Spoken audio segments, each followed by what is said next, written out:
Welcome to Let's Get Into It. I am your host, Sherelle Higgins. Let's Get Into It is a safe space to have real conversations that are meant to uplift, encourage, and let you know you are not the only one dealing with life. Each episode of Let's Get Into It is designed to provide illuminating and thought-provoking information on a variety of topics. In fact, no topic is off limit. If you would like to see a topic discussed, please feel free to make a recommendation. My special guest and I will have a great time discussing topics that the mainstream media wouldn't dare discuss. We will bring these conversations to you with an open mind, respectfully, from different perspectives, and most importantly, with love. Thank you for joining me and my special guest. Now, let's get into it. Hello, everyone. I am having some Instagram troubles, but you know what? We're not even going to worry about that. It happens from time to time. And so today on the podcast, I want to talk a lot, particularly in this climate that we're currently living in, talk about disrupting dead ends. And I want to talk about it from a lot of different perspectives. And one of the things that immediately comes to my mind when I think about disrupting dead ends is the art of pivoting and how important it is to be able to pivot. Even if we're just pivoting from, point A to point B, or maybe point A to point A, point one, right? And sometimes we have to pivot in order to go in a different direction. And my guest today, Datasha Mayo, is going to join me in this conversation and talking about pivoting. Talking about disrupting dead ends. And she partners with high capacity visionaries and purpose driven leaders who've reached their intellectual ceiling, which I can't wait to dive into that part of the conversation, and are ready to break into their next dimension. As the creator of Conversion University, a supernatural, results driven framework, Datasha turns revelation into strategy and strategy into sustainable movement.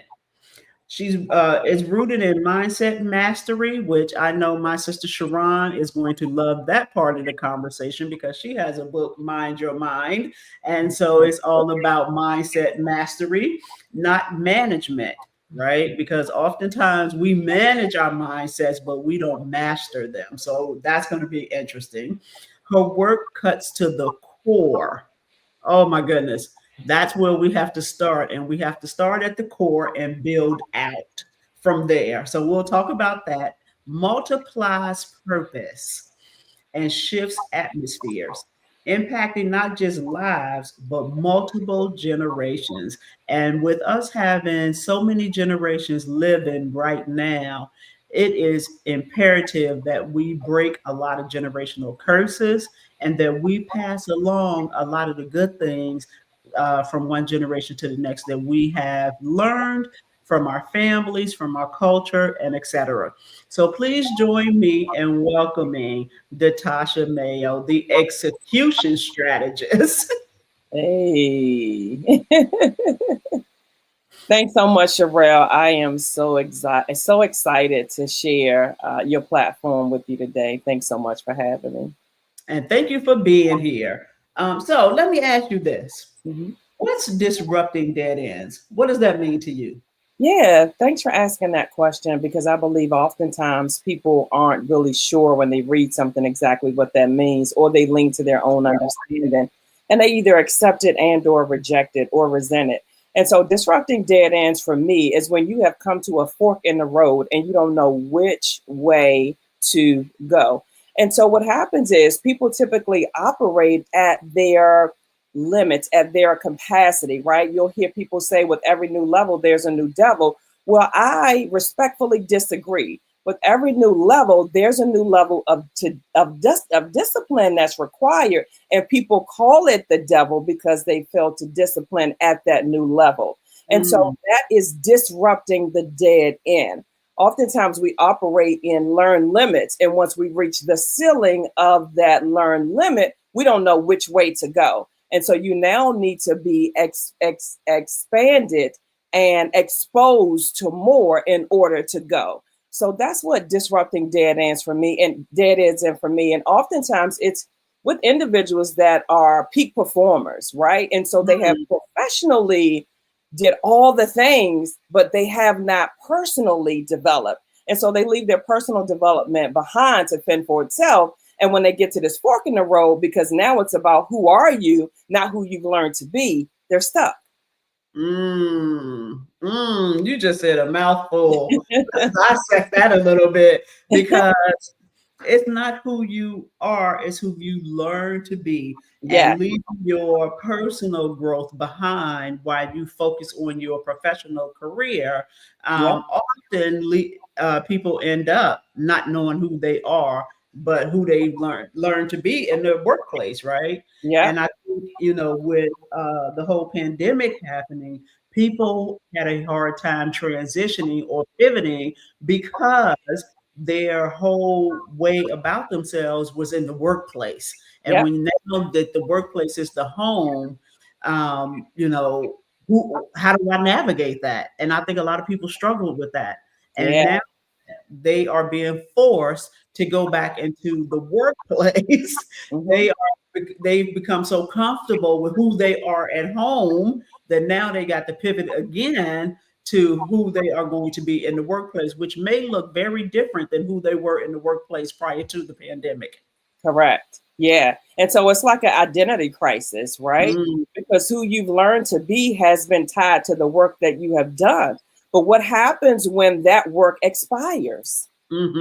What happens when that work expires? And so anytime that I enter anything, whether it's a business, whether it's an establishment, and even a relationship, I am always looking for the exit strategy, not necessarily to exit the relationship, but to elevate it. We can't stay on the same playing field that we did when we enter. So I am always looking for the exit when I enter.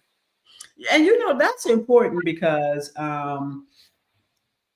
when I think about all of the excitement from yesterday, and when I listened to family members of those who were part and talk, and they talked about a lot about this person is not the same person that they were so many years ago. And so we all, as long as we keep living, have the option to grow and who we are as a person, but we have to actively work on that to ensure that we are moving in the direction in which God has planned for us and that we are willing to be obedient to. Yeah, absolutely. I totally agree. Life is all about evolving, right? And so if you look at the foundation of the world, we can just take a baby for, example. It starts out as a seed and then it grows and grows and grows and you give birth.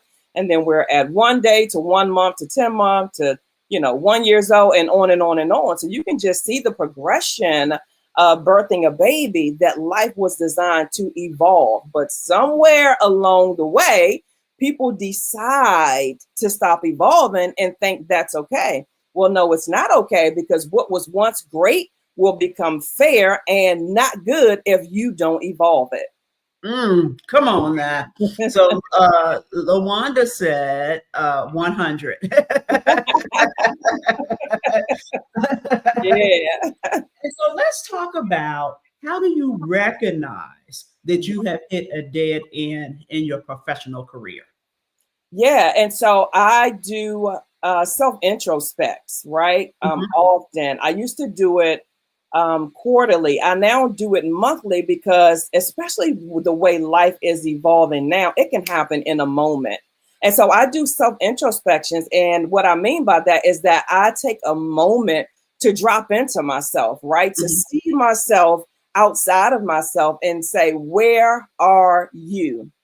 And I don't just ask myself and then rhetorically answer. I wait for the answer. And so I have coined that to be seek and surrender. Oftentimes we seek, but then we lean to our own understanding and we eliminate surrender. No, wherever there's a question, there is an answer. And so you have to give the opportunity for the answer to present itself and not go with what you know.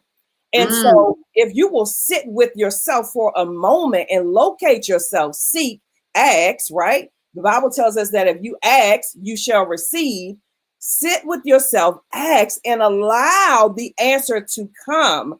It will let you know not only when you have reached the ceiling professionally, but when you're going to, right? I call it getting ahead of it, getting in front of it to see yourself. Where am I going to be in 6 months? We talk about a 1-year plan and a 5-year plan. No, 6 months. Where do I see myself in 6 months? Because we should be evolving every day, mentally, physically, emotionally, socially. And if we do that on a consistent basis, things that we loved in one season, we won't like in the next season. But if you wait to get to a point of expiration based on somebody else's decision, then you'll look back and be like, how did I get here? Well, I'll tell you how. You didn't take a moment to sit with yourself and identify in yourself what it is that you desire in this moment of your life. And I as you were talking, I couldn't help but to think about my 32-year career. Mm-hmm. And in that career, there were multiple dead ends.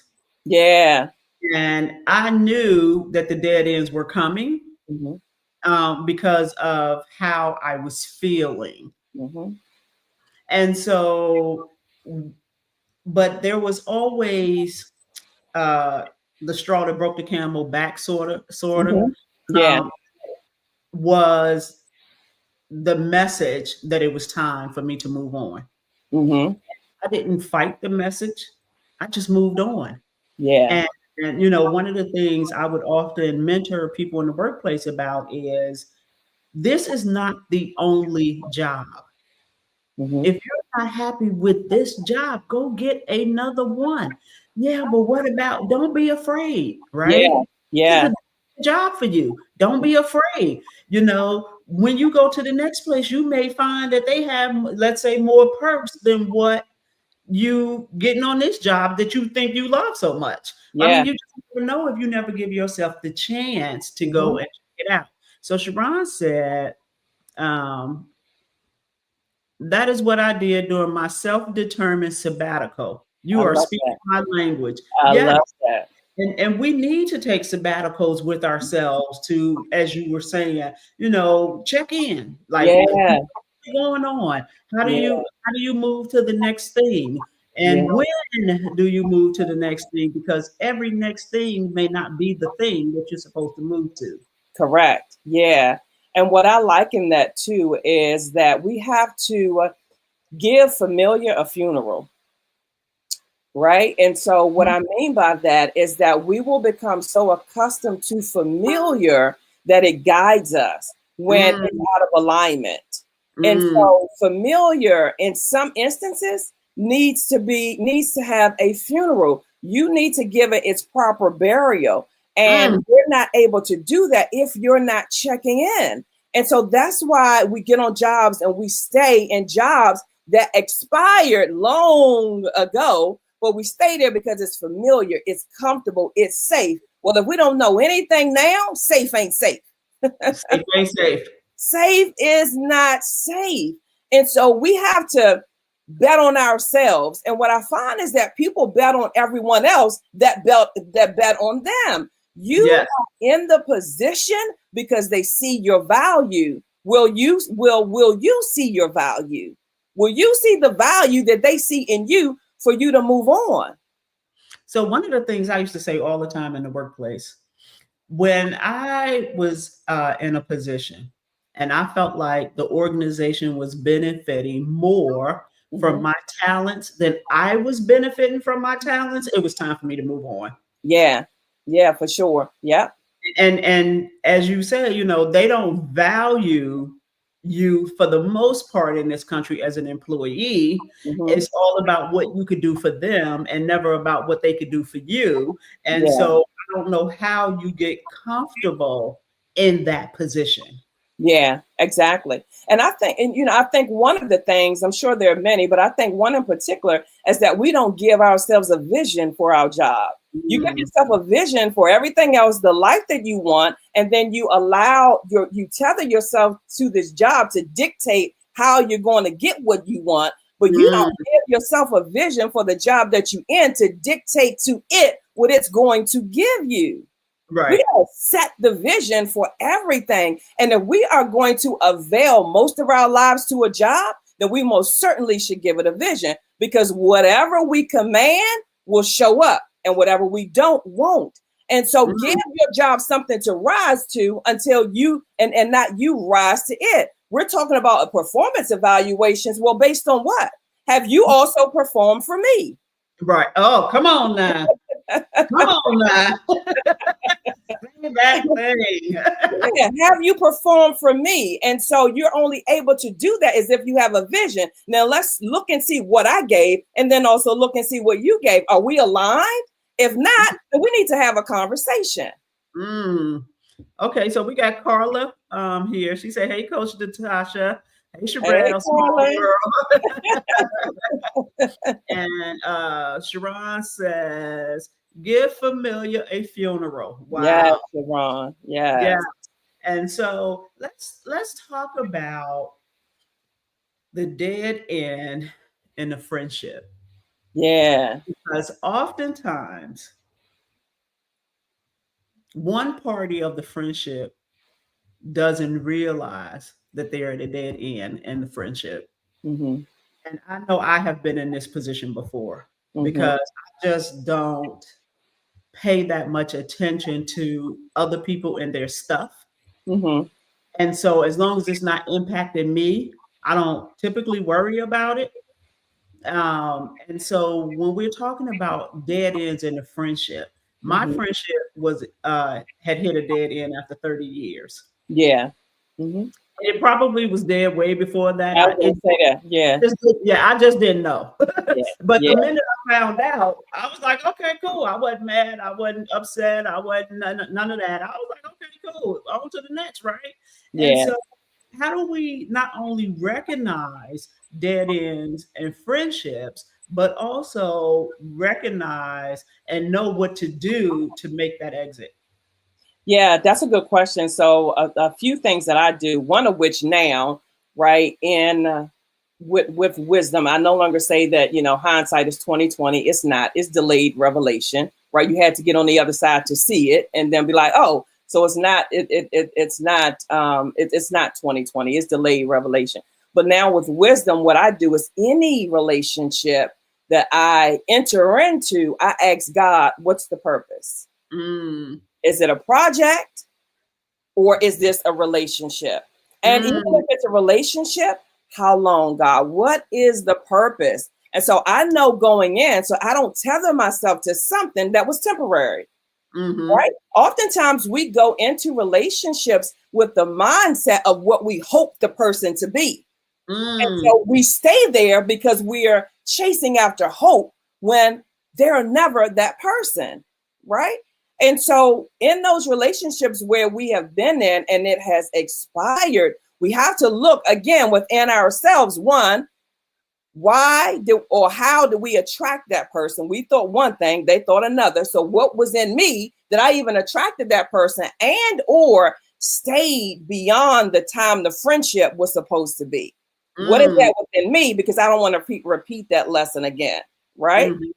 And then also to have the appropriate boundaries to see people who they are, not who we hope them to be, right? And so when I say that, I think about Judas and I think about the people that betrayed Jesus, right? He knew that they were going to betray them. So if we operate in those same lines, knowing who they are and the purpose, whatever that is, for them to be there, then we will proceed accordingly. Yeah, because friendships can be tricky. People connect for different reasons. Yeah. And you just never know what that. Sometimes it takes you a minute to figure out what that reason is, and then sometimes it takes you a minute to figure out that this is actually not a friendship. This is an associateship. Yeah. Or it's a comrade, it's a constituent. Yes. Yeah. And we blur the lines.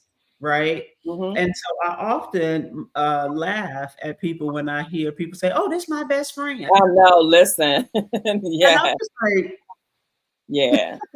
Yeah. "Really?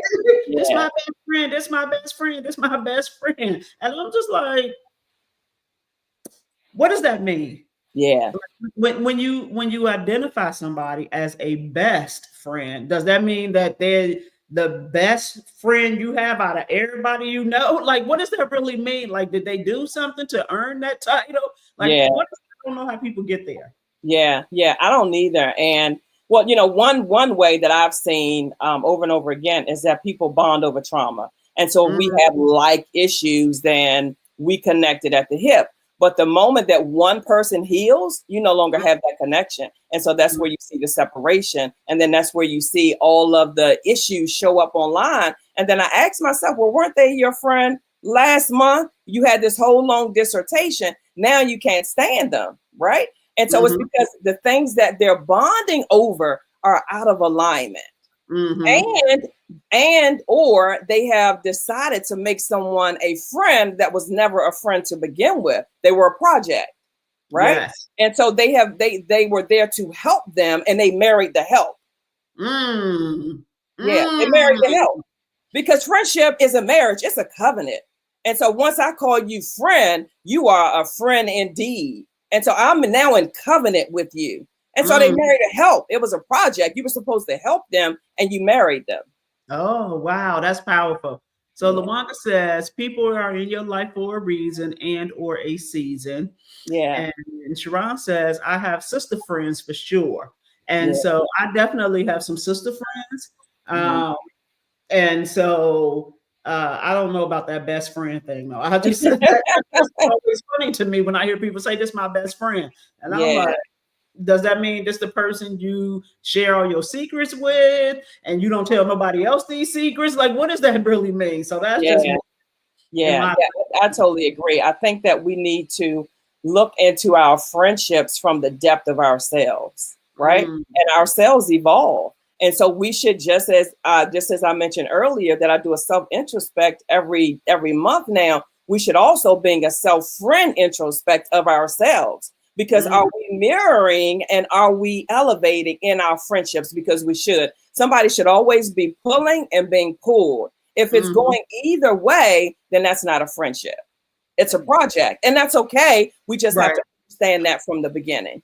Right. And we just have to not only we have to recognize it and treat it as such Correct. and Yeah. not confuse the two. Yeah. My husband, I'm going to use this word loosely. My husband has a friend, Uh-huh. and I was telling him that he says when he gets with this person, all they want to do is talk about sports, right? When they were younger. And I'm just like, that's the only thing y'all have in common. Mm-hmm. Yeah. That's not your friend. That is just somebody you grew up with, and that's the only thing you have in common Mm-hmm. with this person. And so that's all they have to talk to you about. Mm-hmm. Yeah. Yeah. So I that's think, right. yeah, I think too, if we would identify the strengths of our individual friends or counterparts or whatever we want to call them, if we identify their individual strengths, then we will enter in different, right? Like Mhm, this person is perfect for this. This person is perfect for that. So then we're entering in with aligned expectations, right? I mhm, think oftentimes we have this plethora of expectations, and everybody is not going to mirror those expectations. And then we fall into disappointment. Well, you can't be disappointed if the expectations are aligned because you know. mhm. Yeah. Also, one of my sisters, a few months back, me and one of my sister friends Mm-hmm, was trying to tell my sister that this particular person was not her friend mm-hmm, and that they were envious mm-hmm, and jealous and that I could just tell, and she argued us up and down. Oh no, that's no.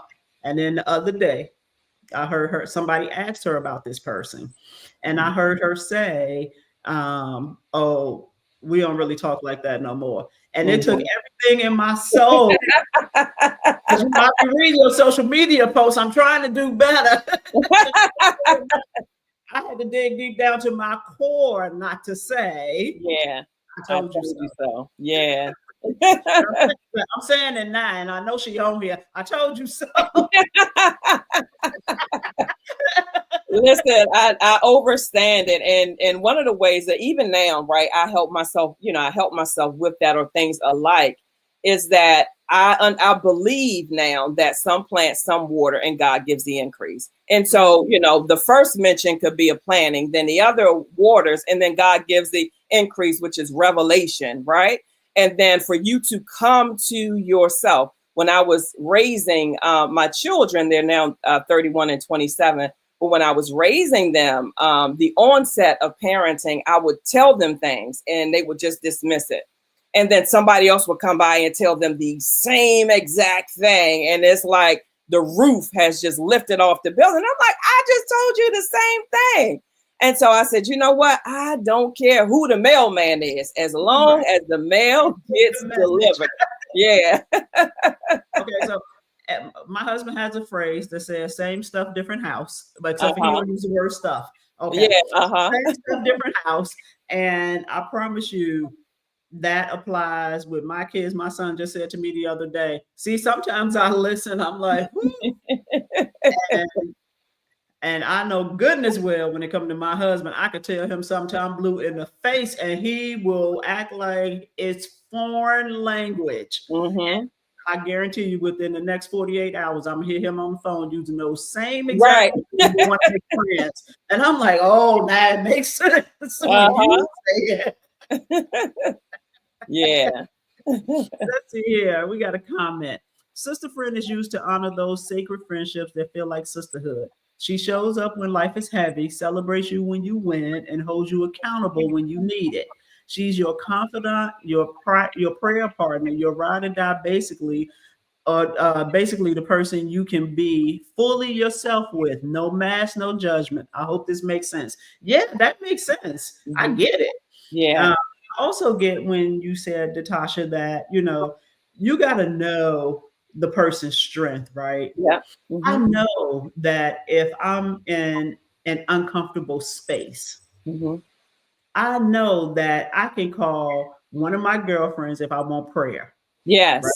Yeah. I know that. And I know she is never, ever going to let me down on that. Yeah. I know that if I call my other girlfriend, she going to have me laughing so hard, I'm going to be in tears. Yeah. And everybody who know me know I like to laugh, and I like to, and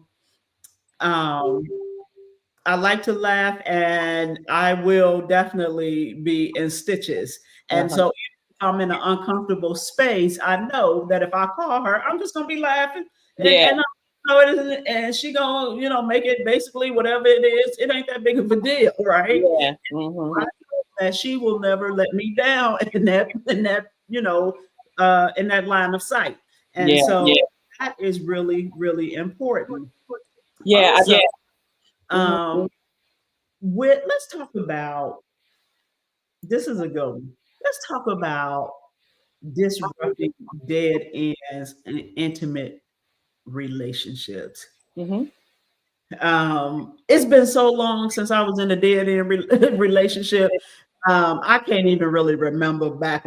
I can remember, some stuff, but it's just been so long for me. But I know that a lot of us, both male and female, are in dead end relationships, and so, but we hold on for far too long oftentimes.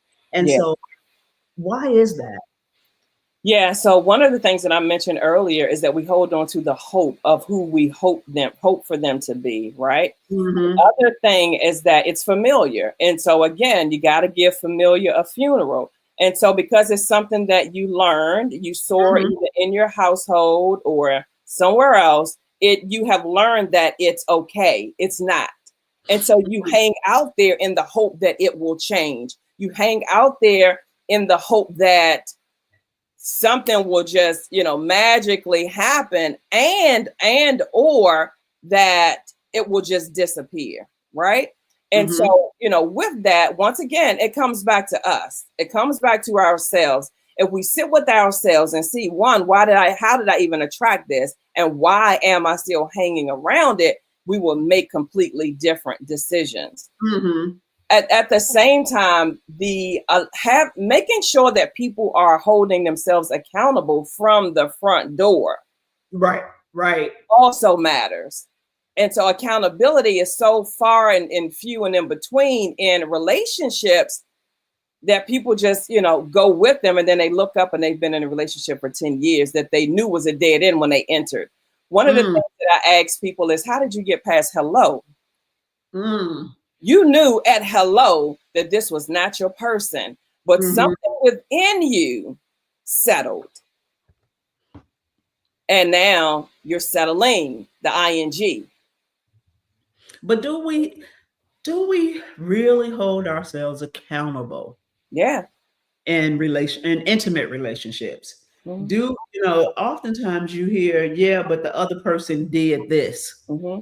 And we never hold ourselves accountable for, I won't say allowing them to do that, but for hanging around long enough for them to do that to you. Yeah. Yeah. And so how do we begin to hold ourselves accountable Yeah. in intimate relationships? So one thing, don't confuse accountability, right? And so while people may hold themselves accountable, they give the other person a pass to continue to mistreat them, to continue to mishandle them, because they say, oh, well, I did this. Mm-hmm. And so don't weaponize your accountability. Make sure that you are looking in the mirror for your accountability so that you don't continue to lean in to the dysfunction.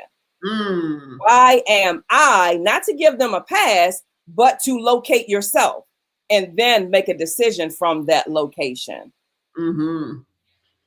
Yeah, it's so tricky, right? Because so many of us, for whatever traumatized reasons we have, because it's usually connected to some level of trauma, we are looking for somebody to just love us.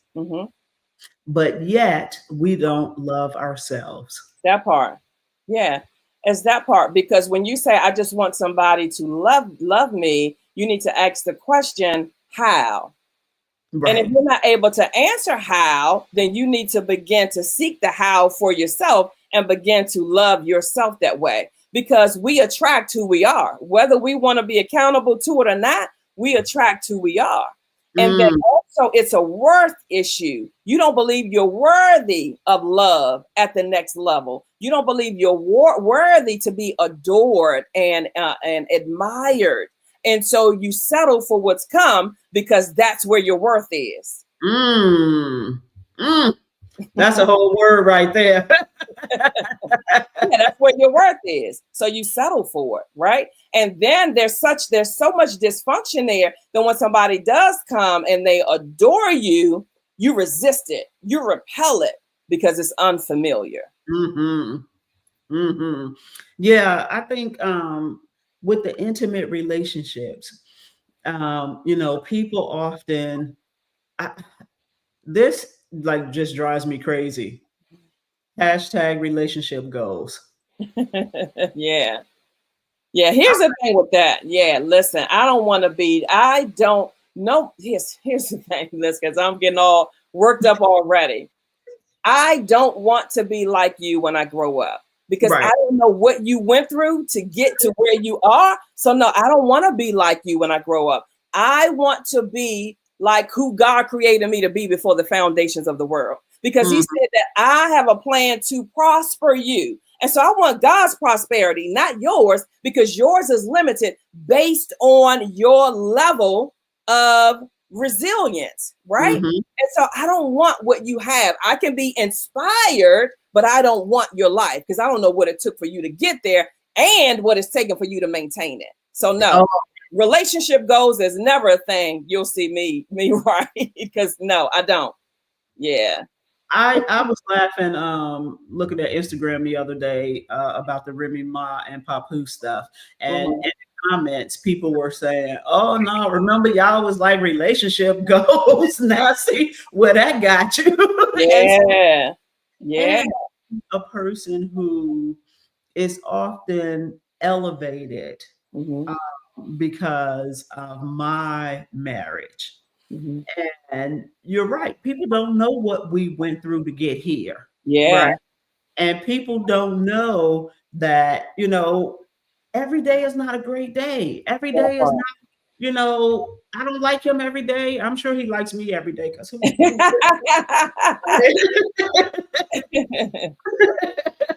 but Yeah. I mean, it's not all peaches and cream every day, Yeah. right? So, Yeah.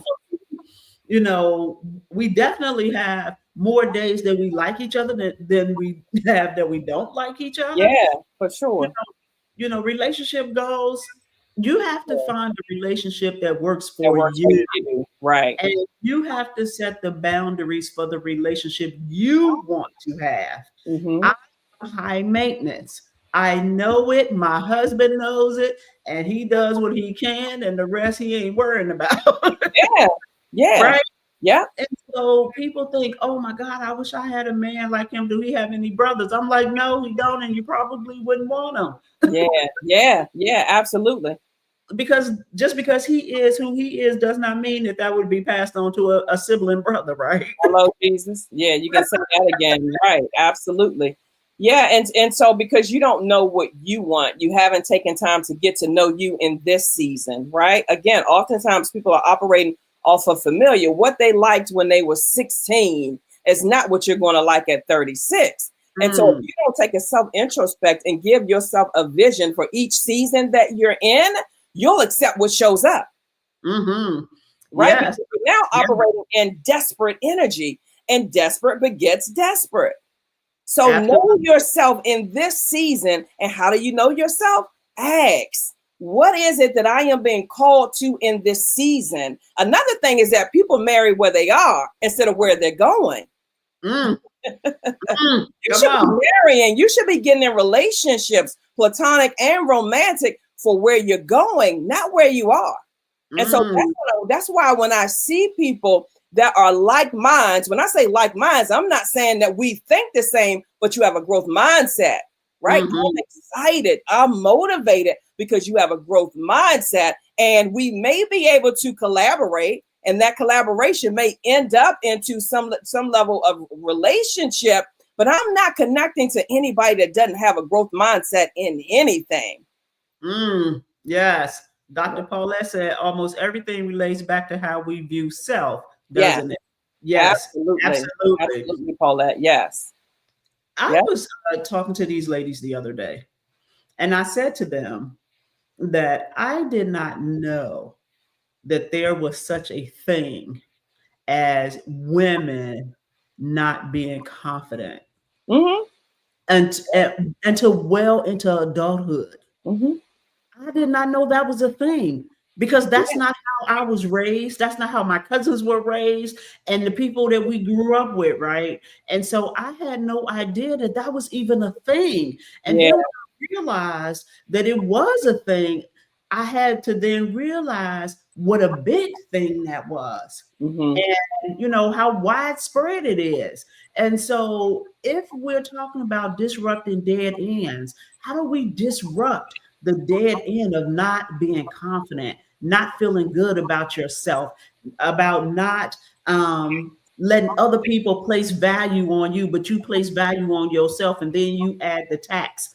How do we do that? How do we get there? Yeah, so it goes back to every new level requires a new level of discipline, right? And so what happens is people are confident. They have confidence in one area, but then when they grow or are or presented with a different area that they have not disciplined themselves, their confidence begin to dwindle because they haven't prepared for that next level, right? And I love at this point, right? I love to talk about dimensions because we've been doing levels for a long time. Level is steps and dimensions are leaps, right? Mm, And so we're in the place now that we are leaping and have not prepared for it. And so when they get to the leap, right, what they've learned gets them to the leap, but it doesn't sustain them. And so the confidence begins to dwindle at the last level that they mastered.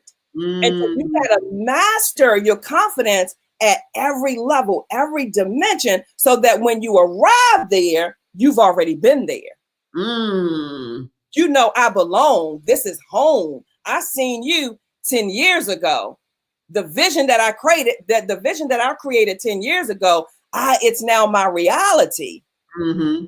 And so it's the discipline at every new level, every dimension that you are developing your confidence. TD Jakes, you know, he explained it really beautiful years ago. And the message that he had, he said, you know, from level 1 to 10, you've mastered. But now you got to go to a level 11 and 20 where you are stuck at 10. So now you're the rookie at level 11 and it's overwhelming. You don't have to be. Let's just now master the 20. Mm-hmm. And so your last level of confidence won't sustain your next dimension of living. Mm. Yeah, and that makes so much sense, right? Yeah. I don't know. I don't ever remember not having confidence in my appearance, my style, my intelligence, my, willingness and ability to learn, Yeah. right? I Yeah. just, and I'm just like, and it could be a double-edged sword in some regards for me, because then it kind of propelled me into an overachiever, and that's not a good place to be in either. And so I had to learn throughout my career. I overachieved for the entire time, but then when I retired, I had to figure out how not to be an overachiever. And I haven't mastered that yet, and I'm working on mastering that. Did I lose you, Natasha? Hold on, I think I lost Natasha. Sit tight with me. Let me send her a message.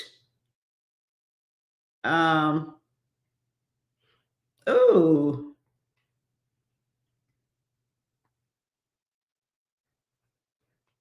okay. All right. She dropped off and she's going to come back in. But I just have never struggled with confidence in any aspects of my life. And so when I learned that that is not necessarily a common thing, I was kind of blown away. And so I wanted to talk to Tasha about that, because when we start talking about disrupting a dead end, not having confidence in who you are and what you bring to the table is a dead end.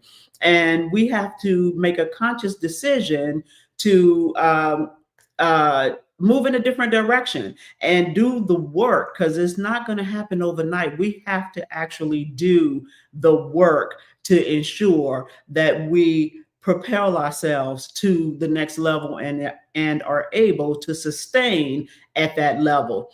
Also, when Natasha comes back, I want to talk a little bit about the dead end of weight loss, because many of us either currently struggle with weight loss, have struggled with weight loss, or will struggle with losing weight, right?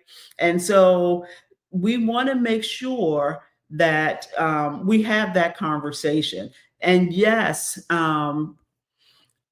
Dr. Paulette said, that's why I'm so comfortable with you, because I like confident people. I do too, Dr. Johnson. I do not like people who are not confident. I struggle with being around people who do not have confidence in themselves, because I'm like, if you with me, I want to make sure that, okay, Natasha's back. I want to make Yeah. sure that we can all shine. I don't want to be the only one in the group shining.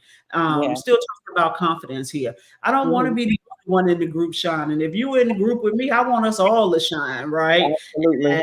And let everybody be great. Dr. Paulette said, while you were gone, that's why I'm so comfortable with you, because I like confident people. And Yeah. Sharon says contact information. So Sharon, we will get you that information after the show. And one of the things I talked about, Natasha, while you were gone, is how do we disrupt the dead end of weight loss, right? How? Because either people are either you have struggled with it, Yeah. you're struggling with it currently, you struggle with it in the past, or you may struggle with it in the future. And Yeah. so how do you disrupt that? Because there's so many people. You know, America got the biggest obesity weight problem in the world, right? And Yeah. so of us, we pick ourselves apart when we look in the mirror, regardless as to what size you are, right? Hmm. We Yeah. just pick ourselves apart. And I remember telling people, telling other women, they would come in and be like, "Well, I don't like this about myself." I'm like, "Don't do that. Yeah. Who else you think gonna like it?" Yeah. Yeah. Don't do Absolutely. that.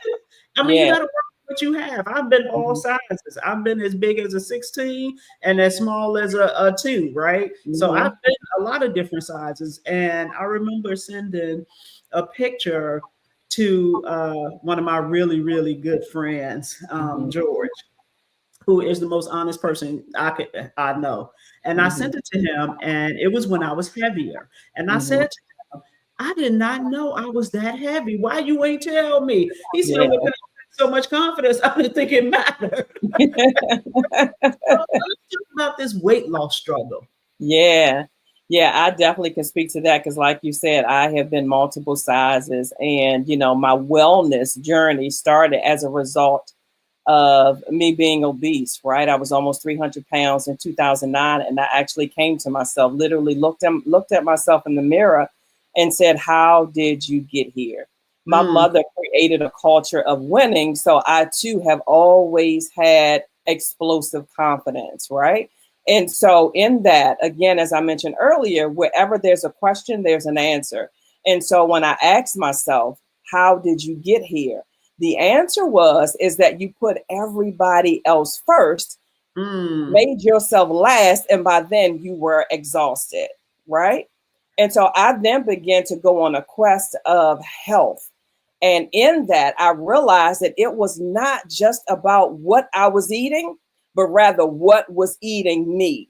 mm, And Holy Spirit had told me, He said that there are some things that you have buried alive that need its proper burial. And He began to reveal those things to me. He said they still have a heartbeat, they need its proper burial. And so He began to reveal that to me. And one of those things was abandonment, right? And so when I began to deal with the abandonment, getting to the root of where it even originated from, I stopped eating it. Yeah. And mm, so you eat your emotions, you eat your trauma. And once you get to the root of what's eating you, not always what you're eating, because we clearly know this is good, this not, but we continue to go to this because it's a temporary comfort. And so when you get to the root of what's eating you, you will stop desiring those things that is creating the obesity, that's creating the things that make you look in the mirror and not like yourself. And also the discipline. You don't need another diet. You need discipline. You mm, need to literally tell yourself what it is that you're going to do and honor it. Right? mhm, God told me, He said, you are so anal about integrity. You will keep your word to everybody else except yourself. mm, How disrespectful is that? mm. Now, when Yeah. God asks you a question, He don't need the answer. It's for you to locate yourself. And so I Mhm, think that's very disrespectful that I have now held people above me and I'm not even honoring my standards of my word and integrity. And so mhm, when you look at yourself and you know that you need to lose weight, not just for vanity, I always say that is the fruit of your labor. You lose the weight, the body is going to show up, right? And so not just to lose the weight, but to become well, mind, body, soul, and spirit, then your life will be well. So even if you go back and you pick up the weight, you know how to get back to the root because you mm, dealt with it. When you start going after these fad diets, and some of them I do have something against, some of them, if you need a jump start, by all means, jump start, but don't allow it to become your God. It is a mhm, resource, it is not a source. But when you do it internally, your wellness, developing that discipline within, identifying the root of your trauma and stop eating it, then you can always go back to it if it shows up again, because it will. And you can see it coming and say, oh, I know where that's trying to go because I did that before, and get in front of it. And so stop settling for what you're eating, thinking that's the issue, but look within and see what's eating me. That's a whole word too, because I know that for me, I had been a decent size my whole life, right? And then I know that at some point I stopped smoking cigarettes and I started gaining weight. And at first no big deal, but when you look up, it seems like it happens overnight, but it doesn't. It happens over time. And when we go on these quests to get healthier, we often expect the results to come overnight when we didn't get there overnight. And so then we get discouraged and we go back to our old ways because we didn't put in the work to get ourselves where we wanted to be or needed to be. And oftentimes, which was a lot in my case, we get some type of diagnosis that jumpstarts our ability to take it serious enough to do the work. And then once we've done the work, then we understand what it takes to maintain the work and not yo-yo back and forth. And that it's not the fad diets, but if you need something to jumpstart you, it's nothing wrong with that. But at some point, you have to understand at the core of what's going on with you and why you are making the choices that you're making that's causing you to put on this weight that you don't want, and deal with that stuff so that you don't have to, once you come off the whatever path you're on, you don't have to go back and have to start over, because not only did you gain back the 20 you lost, you actually gained back 30. Absolutely. Yeah, triple sometimes what it is that you put on. And then always say, what's your why? What is your purpose for wanting to do this? One of mine, I have many, but one of mine was that I would not leave my 31-year-old son here who has special needs as a burden for somebody else, right? Especially when it's something that I can do. The other thing was the call that God has on my life. Will I be able to sustain it with this weight? Am I going to be able to travel? Am I going to be able to get up and speak? Am I going to be able to, help people transform with this weight? And the answer was no. And so because of those whys, it helped me to go, in addition to getting to the root of the matter of how it even came on. Because like you said, it seems suddenly that it showed up. But the mind is so strong that it will manipulate you to a point that you justify the weight. I remember shopping in plus size stores and saying, oh, they cutting these clothes small. Right. And I am walking in Lane Bryant like, girl, hello. Right. And, and realizing that, no, this is the size that you are. And let's identify how you got here so that we cannot get here again. Yeah. That weight thing is a tricky thing, man.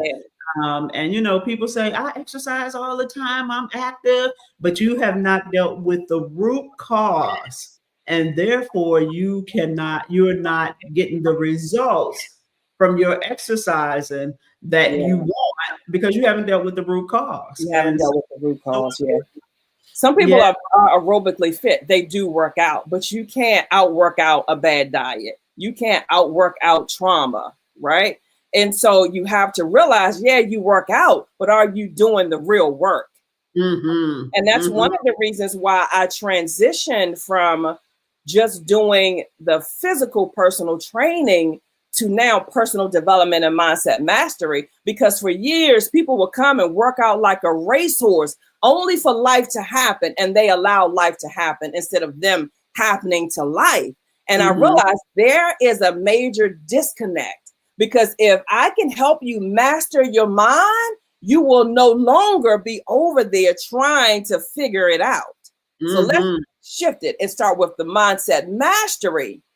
Add that coupled with your working out, and you're unstoppable.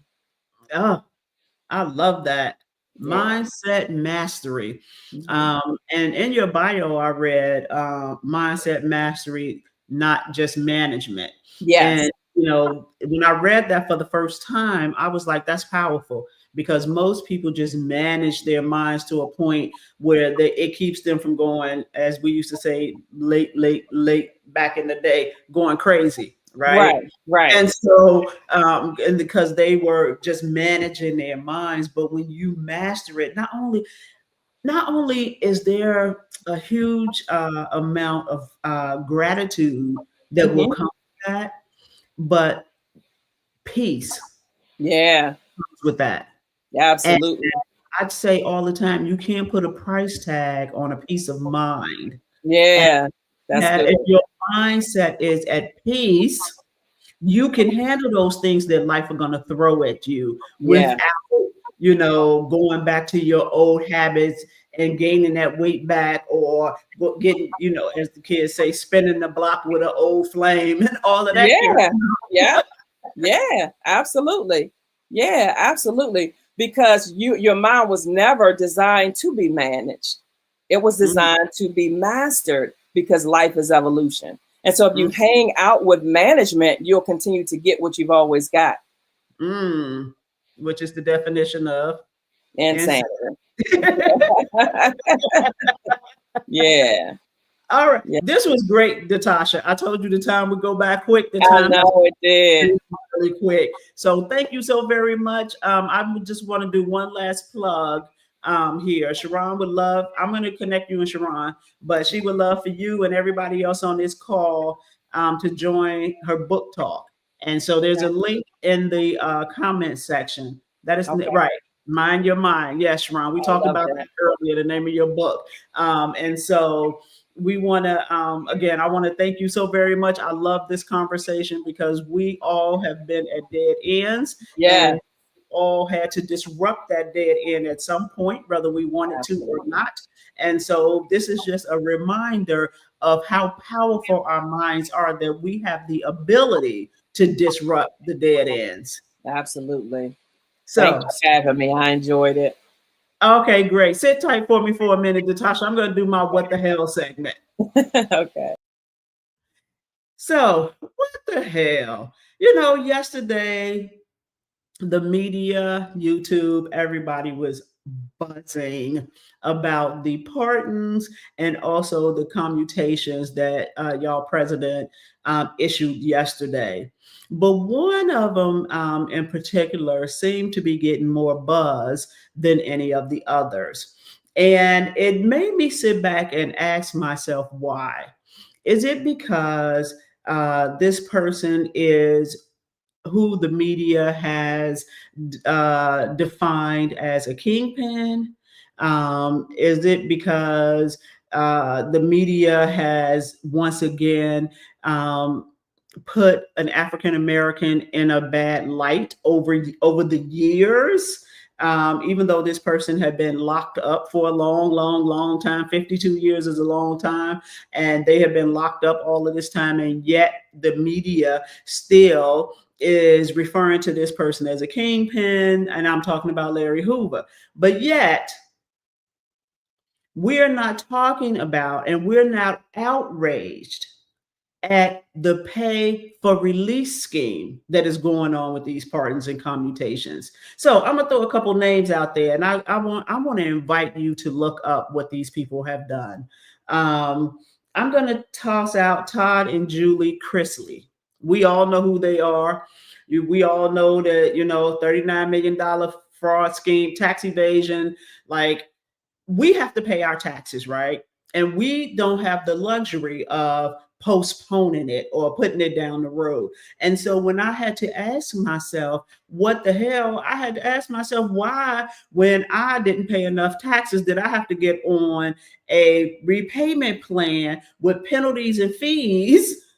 And y'all president around here saying it's all right. You don't have to pay your taxes because we already know he don't pay his taxes. And so what about the January 6th insurrectionists? We're talking about violent people who he pardoned. He wiped their records clean as if January 6th never happened. And yes, somebody died doing that. Lots of police officers were injured. Some committed suicide as a result of their experience with the January 6th riots. And so those people were pardoned, but it wasn't a lot of outrage, right? People kind of said, yeah, that doesn't make any sense, but it was an outrage like it is for Larry Hoover, right? Trevor Milton, look that person up. Froster, and Michelle Fior, look it up. Froster, he also pardoned NBA YoungBoy, right? He had charges for gun. He had gun charges, right? And so there's not a lot of outrage around it. And so I had to ask myself, what the hell is going on? And so, do I think that the victims of any type of crime, whether somebody took your money, somebody, unalive one of your family members, like whatever the victim is, domestic abuse, whatever that is, right? All things illegal should be equal, right? And because we put them in tiers, then we tell ourselves that it's okay. And it's not okay. It is definitely not okay. But here's what I am going to say. I am going to say that if you have enough money to donate to the campaign of this person that run your country, you too can get your family members pardoned or their sentence commuted. But you got to have the money to pay to play. And that is not how this should work. This really should be for your low level offenders. But since we are out here giving it to any and everybody, I'm not mad about the Black people that's getting it too. It's about time we get our turn. And so for those who want to say that, this person did this person did that, at some point, you have to ask yourself, did you deserve a second chance? And as me and Datasha talked about, who we are at 22 is not who we are at 72. That is, we have grown, we have developed, we become wiser, we become more knowledgeable. Every life has happened, whether you are outside or inside, right? Life has happened and we grow. And so everybody deserves a second chance. With that being said, I want you to ask yourself, if you do not have enough money, because we all know somebody who's locked up, and if you don't have enough money to get your loved ones out, is there a pardon or a commutation for you or for your loved ones? And if it's not, you need to be asking yourself, what the hell are they for? Because some of our relatives are locked up for very low minor things, right? And they can't get this pardon. Or if they are on the state level, they can't get the clemency from the governor because they don't have the money to play. And so I just kept asking myself yesterday, what the hell is everybody in the uproar about? Like, we need to get some of this too. And Black folks, let me just tell you, don't fall for the okie doke. Just because y'all president commuted and pardoned some Black people, there are a whole lot more Black people who are locked up for things that they did not do and locked up for low level offenses. And if he's not letting them out, don't fall for the okie doke. He's doing this to bring the attention to the Black community because we go by name recognition. Most of us know who NBA YoungBoy is. We might not listen to his music, but we at least heard of him before. Most of us have heard of Larry Hoover, right? And so he's going after the big names. He gave in his first term, he gave Lil Wayne, he pardoned him, right? And so those are the big name people to highlight and get credit for doing what's right. you don't get extra points for doing what's right. So don't be like me. Don't ask yourself what the hell. Do your research and find out what's going on in this country. All right. Thank you all for joining me. I hope everyone have a great night. I'll see you in 2 weeks.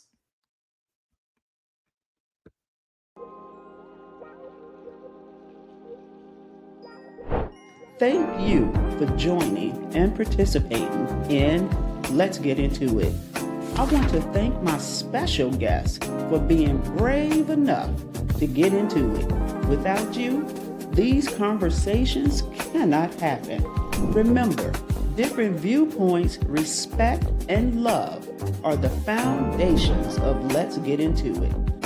If there's a topic you think I should discuss, drop me a recommendation. If you're interested in being my special guest, let me know, because we can and will get into it. Have a great day on purpose, and I look forward to your continued engagement and support as we get into it.